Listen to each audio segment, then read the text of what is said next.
Good. How are you? I'm well, thank you very much. Busy day? Yeah, it's always a wild ride at Winnet Labs for sure. Yeah, I believe it. I can imagine being the CEO and founder of anything, to be honest. So kudos for sure. Thank you. All right. Well, do you know what's about to happen before we dig into the things people actually come for? I got the one pager, so I imagine like some of that is going to happen. Okay, absolutely. Some of that. Before we get started and we dive in, we always play That's My Jam 90s R&B edition.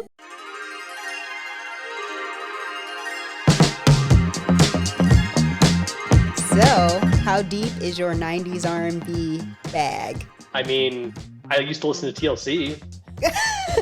That is fair. That's yeah. That Crazy Sexy Cool album. That was my stuff back in the day. So.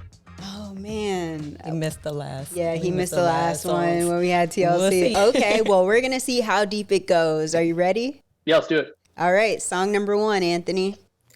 Baby, got me tipsy off the Remy. Your love tasty, baby. You're sending me crazy. I don't know this crazy. song. Can I be a lady? I love the things you say to me. Okay. I like it when you're talking well, I like it. I just don't know what it is. Okay, fair enough. Oh, and something we have to tell you because sometimes people get confused. This is a singer that we picked who's doing covers for copyright reasons. So don't think it's always a female artist. It could be a male song. But all right, what is song number 1, Tiffany? Total. It is Total. I think it's Can We. Girl, I was like... Girl, don't worry. Don't worry. It's Can We by SWV. Okay. Song number 2. Girl, if I told you I love you, that doesn't mean that I don't care. Nope. And when I tell you I need you... Oh, can we switch to alternative music? Is that possible? Never be there. This game will always be 90s R&B forever. I'm so tired of the way you turn my words into deception. What song and is lies. Oh, okay. Don't misunderstand me when I try. Oh, we're just gonna give Guianna her platform. What's in my heart? Okay, so that one was Cupid by 112. We're letting it play so Guianna gets her spotlight. All right, we got 2 more songs to go, so we still have a chance to get 50%. Song number 3. Is it still R&B? Yeah, it's only 90s R&B. We will play this game forever. So 2 more songs. Song number 3. It's amazing how you knock me off my feet. I know this one. Every time you come around me, I get weak. I think I've heard it, but no. Okay, all right. We'll let it. Okay, so this is I Wanna Know. I Wanna Know by Joe. Okay. Yeah, I feel like this one's a really popular song, but no one can ever figure out who sings it. All right, last one, and this one I definitely did not know before today. So go ahead, song number 4. Now if I give you me, this is how it's got to be. First of all, I won't take you cheating on me. Tell me who can I trust if I can't trust in you? And I refuse to let you play me for I've heard it, but no. Really? I had never heard this song in my life.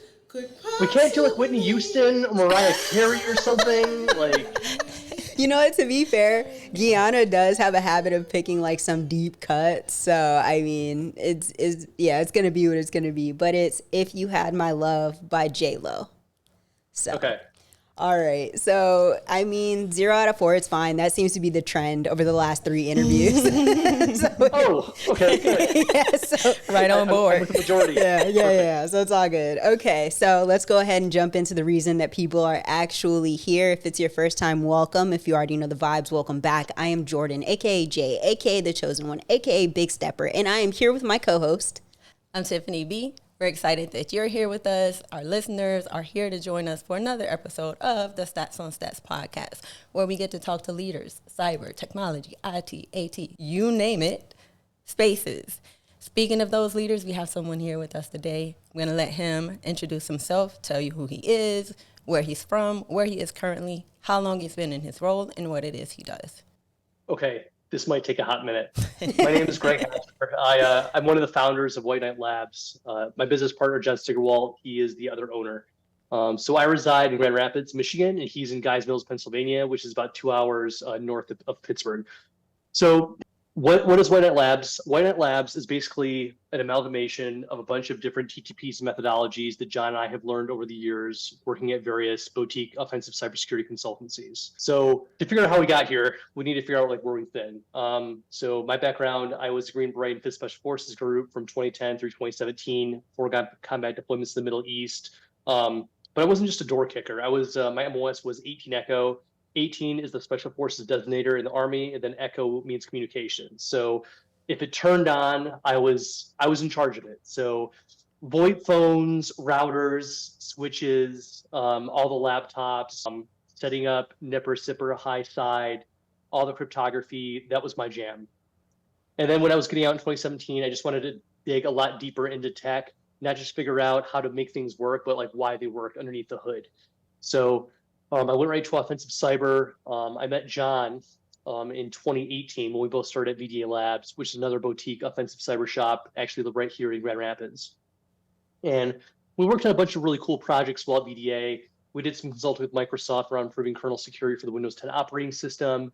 We did some other client work that I probably shouldn't name drop, but there's a very famous first-person shooter that comes out every year that we've worked on defeating the anti-cheat engine for. Then we did some EDR testing as well while at VDA. And then after that, John went his own way over to F-Secure, where he led the red team for the Western Hemisphere, just doing full scope red team operations. So everything from physical access operations to phishing for RCE, remote code execution, you name it, that was his jam. And he led the red team over there.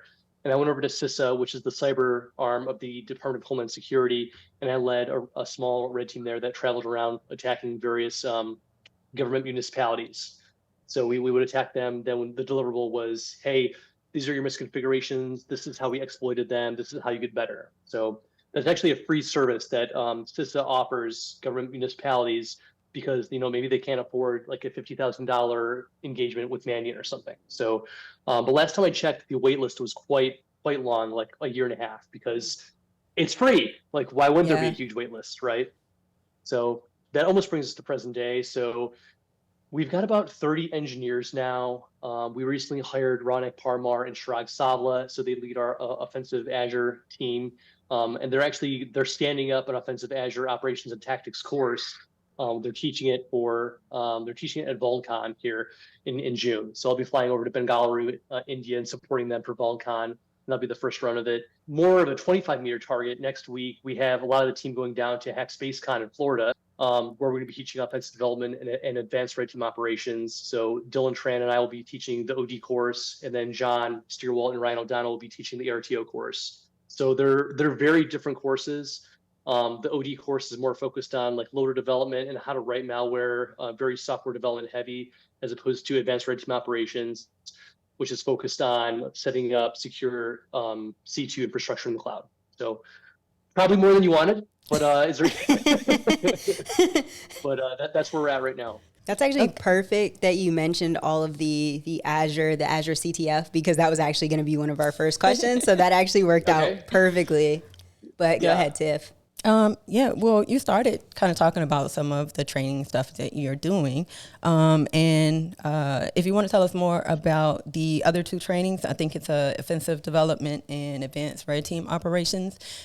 Could you tell us more about the training you're going to do for the Hack SpaceCon? Yeah, sure. The offensive development course was my brainchild. It basically came from an email that I sent to Velda Lemke of Wallace Hacking Fest back in 2021. Like, hey, I have an idea for this course. It's not written yet. Like, if I write it, can we teach at Wallace Hacking Fest? And she was like, you know, being Velda, just be like, yes, you can. So we taught it at Wallace Hacking Fest for the first time in 2022 at the San Diego Wallace Hacking Fest. We went over really well. it might be the only course out there where you're actually dropped into like a live environment that has fully licensed EDR products that you have to bypass. You have a development machine that has like no AV on it, so you can do all your malware development on there. And as opposed to the good old days where you had to spin up lab environments using like OVAs on USB sticks, and that was like the first hour of the training was just like importing your VM into VirtualBox or virtual VMware. We just give the students a Terraform script. It's just like you drop your AWS keys in the Terraform script, you press go, it spins all the infrastructure up in your AWS environment that you have forever, and it takes like 2 minutes. So that's a little bit about those courses. The ARTO course, it's all about just like, there's a lot of talk about using Cobalt Strike and how it's like basically Metasploit. That it's heavily signatured. It's the most used C2 framework on the planet. But I would fight back and say that there's ways to use Cobalt Strike that are not fingerprintable, like using the malleable C2 profile, using mod rewrite on your redirector so that you only have traffic reaching your backend server that you actually want to hit your backend server. Like you don't have bots scanning your redirector and then getting back to your server, so you're not discovered. So that's a lot of the things that John and Ryan are going to be teaching you on at HackSpaceCon is how to actually run secure red team operations using the cloud while like hiding yourself. Got you. So if there's anybody listening that's ready to be a hacker in a couple of moments, this is one of the courses you need to come up to. Yeah, for sure. I would say the offensive development course is geared towards maybe those like senior penetration testers that want to pivot into red teaming, whereas the advanced red team operations course is more geared towards you've already been a red teamer for 1 or 2 years, you have the basics, but now you want to be able to stand up like your own secure phishing infrastructure in the cloud, or you want to stand up your own redirectors and things like that, or use like serverless functions for redirectors. Okay. All right. Real quick, Anthony, can we go ahead and right here put like the information for the Azure CTF and all that good stuff? See, that was a good prompt. Absolutely. Yeah, I didn't even really talk about the Azure CTF. So the Azure CTF was the brainchild of Shirag and Ronik, our Azure engineers over here at WKL, and it really is their baby. They went through great lengths to make this thing. And the cool part is there's a basic attack path that if you go all the way through the basic attack path of the CTF and you submit all the flags, you then have like a whole nother advanced attack path to get through the end of the CTF. So the cool part about the Azure CTF is if anyone finishes the CTF before HackSpaceCon, you get a free seat at the OD course or the ARTO course, whichever one you want. So you just have to get there. We're not going to pay for that part. So yeah, and to our listeners, the goal is to drop this before that happens, and so you'll have some time to go ahead and take advantage of that. Definitely sounds like it's worth it. So considering you were, Special Forces, Green Beret, doing all that fun comm stuff, I'm sure that you had a lot of options coming out of the military. So what specifically were you doing in the background to get yourself ready to transition into offensive security? That assumption that I had a lot of options coming out of the military is interesting because I also thought that I was going to have a lot of options coming out of the military and that everyone was going to love me because I had a college degree and 7 years of experience in SF. And that was not the case. My first job offer was $35K. So what did that look like? My pivot out of SF. So I was a stay-at-home dad for a year. My oldest daughter was born the week that I got out of the military in 2017. But during that time, while I was raising her, I was labbing every single day. Like I had my little lab environment. So while Guianna was sleeping, I would lab. I actually got a slew of SANS certifications during that time. The SANS, you've probably heard of SANS. They have a program called the SANS Vet Success Program that if you're a transitioning veteran or if you've been out so long, you can apply. And if you get in, you get 3 SANS certs. You go through all the training and at the end you get your certs. But I also did the CIS during that time. And knowing what I know now, I would not have done that. It's kind of like being new to the industry. Like, I'll just get all the certs. People say the CIS is really important. So I did that. Just like a wasted 3 months of my life. But anyways, so my first gig was at CDW as a network engineer in the ACE program. And a huge shout out to the ACE program in CDW. Like they take a chance on people because if you have like maybe 6 months of experience, they'll train you up for more than a year, and then you'll slide like right into a senior engineering role. Pretty shortly after I got into the ACE program, though, my mentor, Dr. Jared DeMott of VDA, called me, and he's like, "Hey, I have a spot for like a penetration tester on my team. Do you want to come over?" And that was my dream job. Like VDA is like, like back in the day, VDA was up here. It's not so much anymore, but that was I left the ACE program and went over to VDA, and then I went hard for 2 years at VDA, just breaking everything under the sun.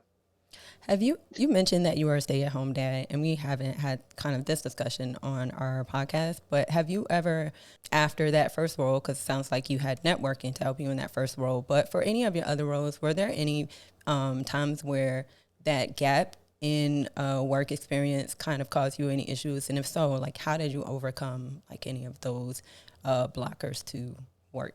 Yeah, I would say that gap was the primary reason I was able to pivot into offensive cyber, because without that year off in between transitioning out of the military and starting at VDA, my first offensive cyber role, I wouldn't have been able to like gain the knowledge and skills and like hands-on keyboard just experience to be able to do the role. So I think having that time off was not just like a nice to have, it was required for that pivot.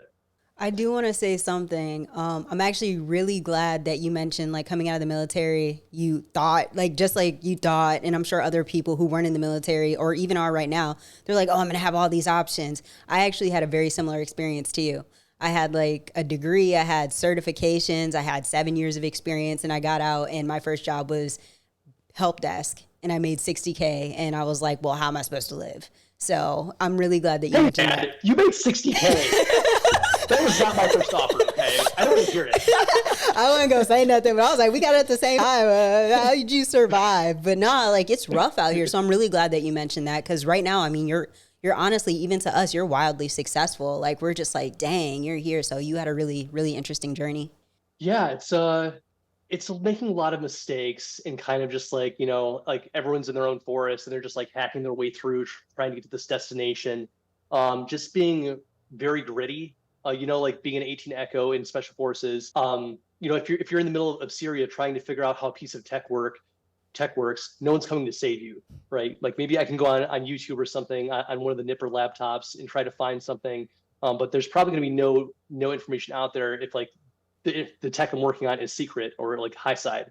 So it's a lot of just, like in software development, there's this term called fuzzing. It's basically just like testing every single input until like you either break the thing or the thing works. There was a lot of that. So I was able to take that mindset from being an 18 Echo and like making the thing work right into offensive cyber.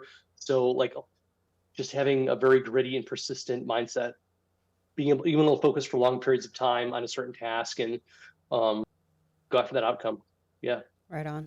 He mentioned something and I'm just like, it's a lot of times it's tough when you're working to just kind of keep pushing on something and work on it until it breaks, right? I've heard a lot of people say, like, I do these things because that's what I'm taught to do, but just to hear you say, like, and then be wildly successful, that you just got to keep pressing stuff. And I feel like you have to have a bit of additional courage to know that it's still going to be okay, even if you're pushing on something and something breaks. Yeah. And then so we all know that there is like no IT field anymore. There's like software development. And then within software development, there's mobile apps and web apps and cloud, all this other stuff.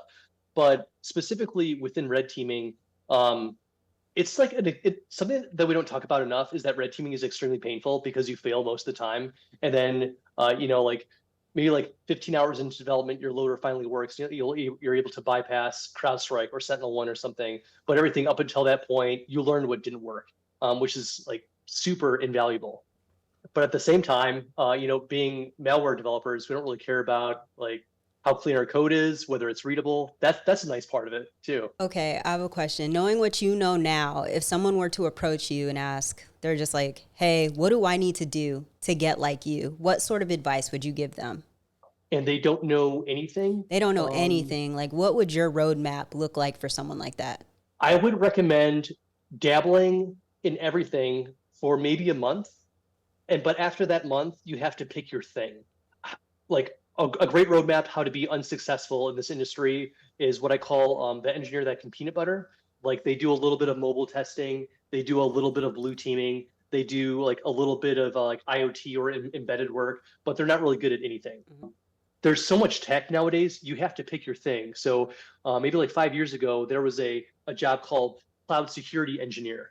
That's not really a thing anymore. Now you're an Oracle engineer, or you're GCP, or you're AWS, or you're Azure, because then even within Azure, there's like all the other different pieces of Azure. So I recommend people get laser focused after they find out what really sets their passion on fire, and then go deep into that thing and become like in the top 1% in that field. I like that. That's good Yeah, advice. That is, absolutely. yeah, that's solid. So what inspired White Knight Labs? Where did that, where was that born? Yeah, I wish I could say that I was responsible for picking the name. I was not. So John Steigerwald, he founded White Knight Labs. It's an LLC that's based in Pennsylvania. He founded it in 2016. I didn't even come into the company until 2021. So he basically founded it and let it just sit on the shelf. Kind of like how Dr. Jared DeMott of VDA, he founded VDA, and like then the LLC just sat on the shelf. But like, it's like Frankenstein was brought back to life several years later. But like, the whole white knight in shining armor, that's what White Knight Labs came out of. We're gonna come save you from being insecure. I don't know. I like it. It's clever. I see what you did there. So, I mean, we already talked about Hackspace Con, but I mean, where are you going to be hanging out between sessions? Is anybody going to be able to find you if they're looking for you? That's a great question, Tiffany. My mom is going to be there the 11th through the 13th. So I'm going to be hanging out with my mom for a bit while I'm not training or teaching, excuse me. Then I'll probably just be walking around the Kennedy Space Center. I've never been there before. If you actually go to HackSpaceCon, you have a ticket, you actually have access to all the Kennedy Space Center, not just HackSpaceCon. So I'll probably just be walking around exploring. There's probably going to be some after parties that Ken and Dan have set up. Ken and Dan, they run HackSpaceCon. They own Red Seer Security. We have a great relationship with those guys. And I'll probably be attending Dylan's talk. He's giving a workshop on Saturday, and then Ryan O'Donnell's giving another workshop on Saturday. Ryan is on attacking Microsoft SQL servers, and then Dylan's talk is on synthetic stack frame spoofing. So, okay, you're gonna be everywhere. I did hear you say that your mom is attending. Is your mom by chance was she in tech in some way, IT or anything, or nope. She is. My mom is not technical. She's like help me check my email. She's definitely a boomer, but she's at the age where she spends half of her time in Florida and then half the time in Michigan, like very like boomer status, right? So she lives in Bradenton or during the winter months, so she's coming over to Orlando for HackSpaceCon. Jordan, isn't Dad going to one of the conferences with you as well? Oh yeah, my dad's going to Afrotech. We're gonna have so much fun. Yeah. But no, nice. I was like, you're not going to HackSpaceCon? What you mean? But no, he's going to Afrotech. And he is, and so he knows a little bit about what's going on. So that's going to be kind of cool. Yeah, my dad is in tech. Very intimidating. Okay. Yeah. So. Okay. I'm just like, it's exciting when you can get your family involved, especially when it's your parents and they get to see you like in your element. So Big it's facts. good to hear. Yeah. My mom has never been to an event that I've helped sponsor, or like a tech event in general at all. So. Oh, so this will be nice for both of you. Yeah, that's dope. So I actually have a question because, like you said, White Knight Labs, it sounds like it's still fairly new. Did you have any sort of like apprehension about leaving a bigger company and going to a company that was, brand new? Yeah, I think Elon Musk, he was talking about entrepreneurship, and he said it's like chewing broken glass and staring into the abyss.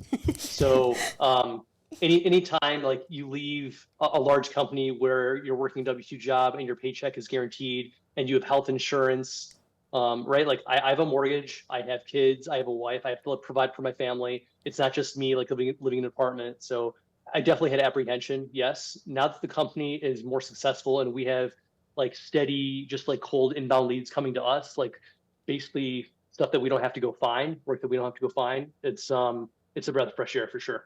When you're not chewing up glass and spitting it out, what do you do to enjoy yourself and just kind of, relax? I do.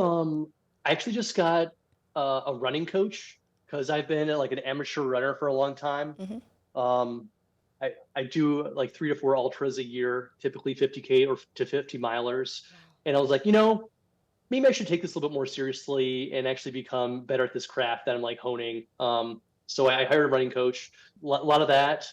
I'm a weightlifter, deadlifts, back squats, bench press. That's my jam. Spending tons of time with the family. We like to vacation together. Taking my kids to the park. Yeah, that's about it. We know he doesn't take meetings at 4 a.m. That we do know. That for sure. We do know. Yeah. So, in regard to staying up to date, keeping up with the trends, what are some of the resources that you rely on? We have, like, within our internal WKL Slack, we have a channel called WKL TTPs, and everyone is dropping research all the time. So if they see something on X or GitHub or LinkedIn, they're dropping the source right there, and that's a pretty good steady stream of info. Like, are you guys tracking like the XUtils backdoor that's an open SSH? So before that even got dropped, like, we found out within a half hour of that Microsoft employee dropping that on the OSS feed. So I would say just like our collective brain of 30 engineers working in the industry, and then just like that's enough to stay up to date right there. Oh, wow. That's pretty exclusive. Dope. But you said WKL on, I couldn't remember, is it Discord or? Yep. So we have a public Discord. We have a Twitter/X, which is WKL _cyber. We have an Instagram that doesn't get used very much.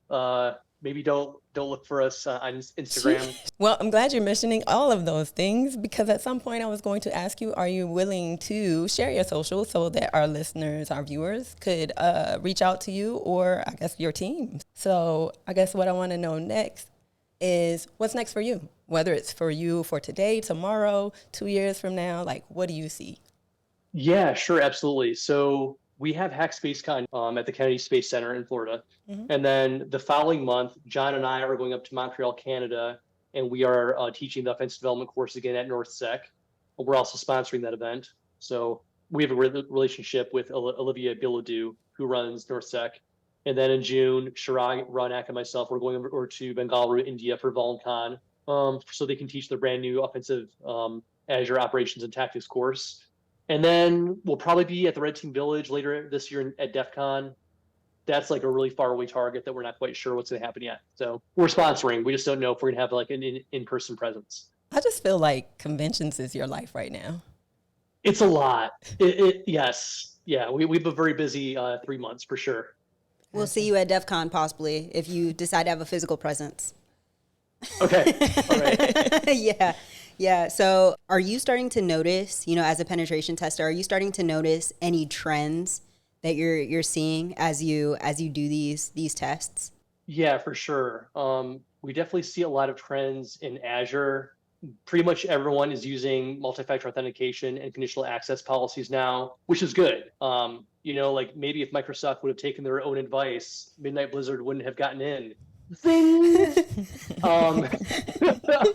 And then in Active Directory, we're seeing a lot of normal attack paths closed with our more mature clients. Still, even in the year 2024, Active Directory certificate services that's a really squishy area still, because that research has only been up for a few years. Great research by the Spectre Ops folks. I would say those are the two biggest things. But there's pretty much MFA on all externally facing authentication portals because of insurance reasons. So if you want cyber insurance, they're going to go in and they're going to do a light touch audit of your infrastructure to make sure that you're not a risk, right? Due diligence process. So one of those like very low hanging fruit things is, do you have MFA on your O365 or your G Suite? And if no, we're not insuring you. So a lot of it is just insurance and compliance driven. Oh, wow. Well, with that, I mean, you're seeing trends and everything. And at the end of the day, I know everybody sees hackers or penetration testers. A lot of times we go, oh, that's super exciting to be able to like hack into companies and stuff like that.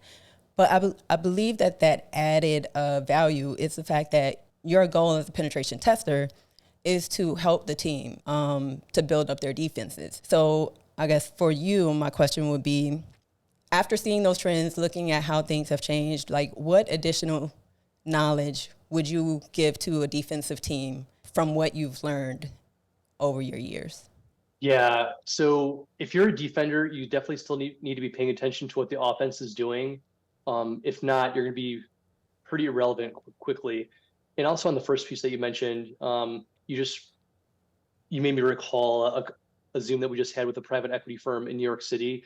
They were scared of like the talent that our engineers were going to bring to the engagement, like that we would blow right through them. And I was like, listen, even if we blow right through your network, Like you're going to get a great report. It's going to be actionable. And then furthermore, we can help you secure your network after the fact. Yeah. Like the red teaming and pen testing shops that they just go in, they pwn all the things, they're adversarial, they throw the PDF report over the fence at the end of the engagement. Like that's garbage. We are not here to pwn all the things and provide no value. The value is securing the network after the fact. Like we are secure advisors. We're not just pen testers or red teamers. When we worked in a SOC, they would do like red teaming. And the big thing was basically, if you don't catch the red team, like you're the worst analyst ever. And I'm just like, isn't the whole point to get past us so that we know how to improve as a team? So I'm really glad you said that. Yeah, that's why I love purple teaming, where the red team, maybe they found something and the blue team wasn't able to see them. So then like they hop on a Zoom or Teams or something and they walk through it in real time and then they tune the tooling and defenses so that never happens again. Like that's it. That's the holy grail right there. That's sick. I like that. Actually, I feel like that's a great segue. There may be some people that don't actually know what the purple team is. So would you like just go through the differences in the colors? So I think everyone knows what like the red team was offense, blue team is defense. This is like the SOC, all those people that are the watchers, if you will. But then the purple team is when the red team is working in tandem, usually with the blue team, to tune defenses against certain attacks. A typical framework that's used for purple teaming is the MITRE attack framework. So they'll just go through the MITRE attacks or the ones that the client or the blue team thinks that they're maybe susceptible to. So the red team will actually, they can use something like Atomic Red Team and just play those attacks out on the network and be like, okay, I just did a DLL sideload against Teams. Did you see it? I just like passed the hash or I overpassed the hash. Can you see it? Okay, let's like write a YAR rule. Let's like write a Sigma rule, something that you can see that next time. My last question is, again, for newer people who are interested in getting into the industry, if they were to have an interview with you, what are some things that you look for in a potential candidate? Yeah, there's a couple things that don't matter. So I would say that like college degrees don't matter that much in this industry. I think of cyber as more of a trade, like electrician or a plumber or like a drywaller or something. Like years in the trade doing the thing will trump anything else that you could bring to the table. I don't really care about someone's 4-year degree. Like that doesn't really exist for red teaming. If you did a 4-year degree in red teaming, by the time you were done with those 4 years, the industry would be completely changed and your degree would be worthless. So CVEs is a great marker of aptitude and passion. So if someone is like working on like finding a bug like RCE or SSRF or XXE on a Saturday night at 6 p.m., that's probably the person that we want in the company because they're gonna dig deep to find the critical vulnerabilities. Advanced certifications is another thing. Although not as important as CVEs, certifications are a great marker of the persistence to actually like start and stop and start and finish a goal. So anything about offensive security like OSEP, OSWE is really good for Mac, like OSMR, which is like the Mac researcher one from OffSec. Anything by CRTO, anything by Rasta Mouse, 0-point security is really good. So he came out with the certified red team operator, and then he has certified red team lead. So the certified red team lead certification is more AV and EDR red team focused, whereas the CRTO was more like AD entry level focused. So we typically like to see the CRTL with our candidates. If someone actually comes to a WTL interview, just be prepared for being thrown in the fire. Like we're going to ask for things like we're going to show you source code. Like what is the code doing? We're going to ask you like, okay, so you're in this situation. What are you going to do next? Tell me about like a real life engagement where things didn't go well or things did go well. Or how you had to pivot in the middle of engagement because like you ran into Sentinel-1 on a server or something.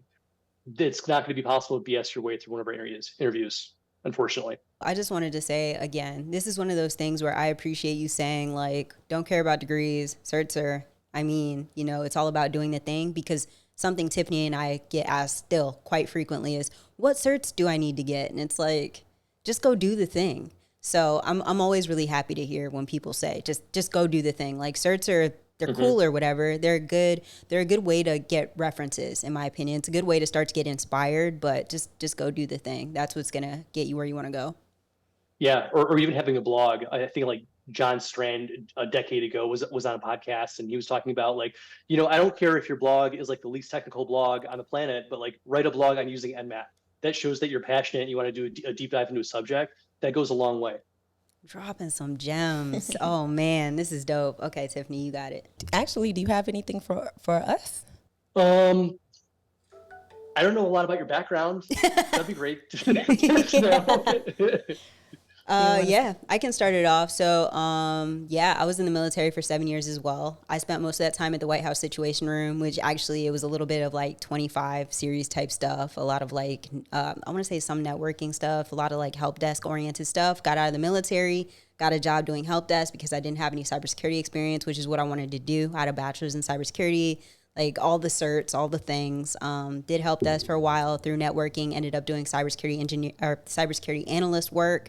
From there, information system security engineer. I thought I wanted to do like information assurance type stuff. And then, did a little bit of Splunk system security admin stuff. And now I'm working at Elastic as a consultant, as a consulting architect. Consultant? Yeah, consulting architect. So essentially what I do is I help deploy the software, help do anything that the customer needs in order to meet their use cases with our software. So it's a little bit of everything. Yeah, Elastic EDR has really good rules for Cobalt Strike. Like some of their like the memory protection rules for Elastic are terrible that we've had to bypass.